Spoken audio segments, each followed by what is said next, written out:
Okay, so now that we learned the 5 types of reactions, we're going to go through and ultimately get to the point where I give you just reactants and you need to fill in what the products would be. So really the first step in that is trying to figure out what type of reaction is it. Is it a synthesis? Is it decomposition, single displacement, double displacement? Is it a combustion? Okay. So let's go through a few of these and practice this. First of all, remember a synthesis reaction. Means you're combining two compounds. So for example, magnesium and chlorine. Magnesium has a 2 plus because it's from group 2. Chlorine has a 1 negative. So if we drop and swap, our formula is MgCl2. All right, barium and sulfur combine to form barium sulfide.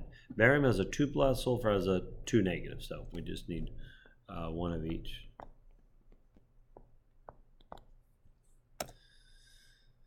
Okay, so there are 3 of these that you're going to need to memorize because the previous 2 are pretty intuitive. These are not so much. So this one is a reaction with a metal oxide. So here's our metal, calcium, and here's an oxide.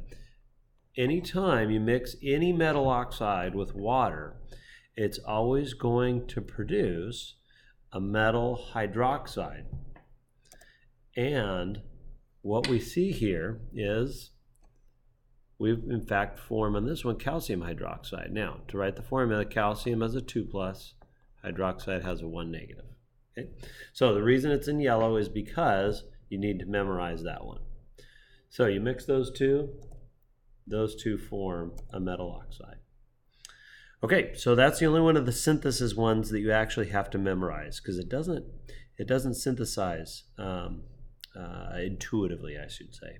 Decomposition reactions. All right, so what do we look for? Well, there's just one compound on the reactant side.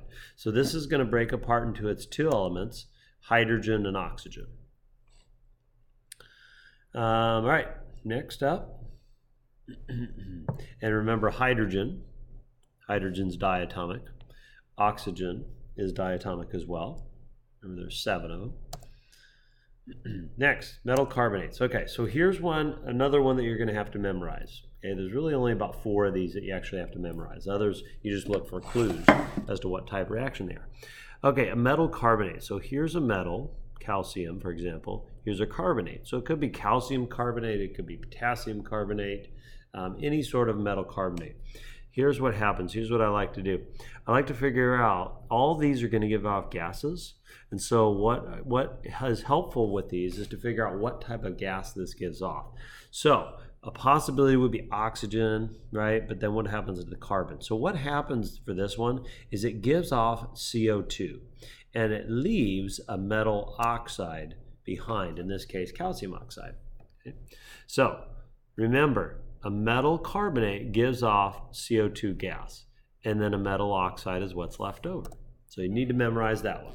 Next, metal hydroxides. All right, metal hydroxide.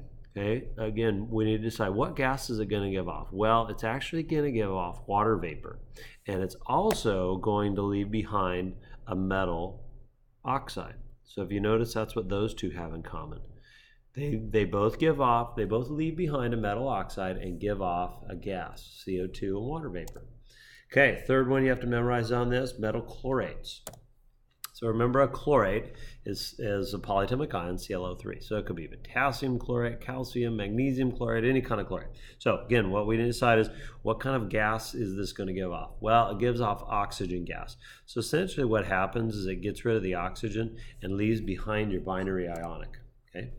K's got a +1, chlorine has a -1, and so there you go. So again, those 3 that have in yellow there, you need to memorize those. We're going to be practicing those. So I'm going to give you any sort of combination. I might give you one product and ask you about the other. Okay, so you need to know those. Okay, single replacement. Well, there's nothing you have to memorize with this. You just need to be able to recognize it as a single displacement. You have a single element along with a compound. Aluminum and lead are going to switch places. Again, we need to look up the charges for each of those. We need to drop and swap and get our formula. The reason it's Al Cl3 is because aluminum has a 3 plus, chlorine has a 1 negative. All right, so here's just another example again. Single displacement reaction, nothing you have to memorize. Sodium and hydrogen are going to switch places. Remember, hydrogen is a diatomic. Okay.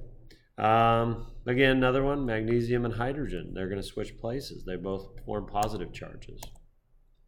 So again, none of these are ones that you have to memorize. You just have to be able to recognize it. All right, chlorine is going to switch with it's a nonmetal, so it's going to switch with the nonmetal. There's our products. Okay, double replacement or displacement. Again, you don't have to memorize anything with this. You just have to recognize, oh, two compounds, the metals or nonmetals, are going to switch places. Okay, you need to make sure you drop and swap. And again, another one, iron oxide and hydrochloric acid, the iron and hydrogen are going to switch places. Okay, and just again, another kind. In this case, the hydrogen and sodium are going to switch places, and they actually form water. So nothing you have to memorize with this, just be able to recognize two compounds are going to be a single displacement reaction. Okay, combustion of an organic compound. The organic compounds I'm going to give you are going to have carbon for sure, hydrogen for sure, and sometimes oxygen in them. So, for example, this is an organic compound. What are the products of an organic compound? You have to memorize that. So here's our organic compound. It's got carbon and hydrogen in it. Anytime you burn anything, it has to combine with O2, so we need O2 on the reactant side. It's always going to produce carbon dioxide and water. It's one we've already gone through. All right, again, you don't need to memorize this. If you have a metal with oxygen, it burns, well, it forms a metal oxide. Okay, that's really the only option you could have. So that will conclude our slideshow on types, being able to predict reactants.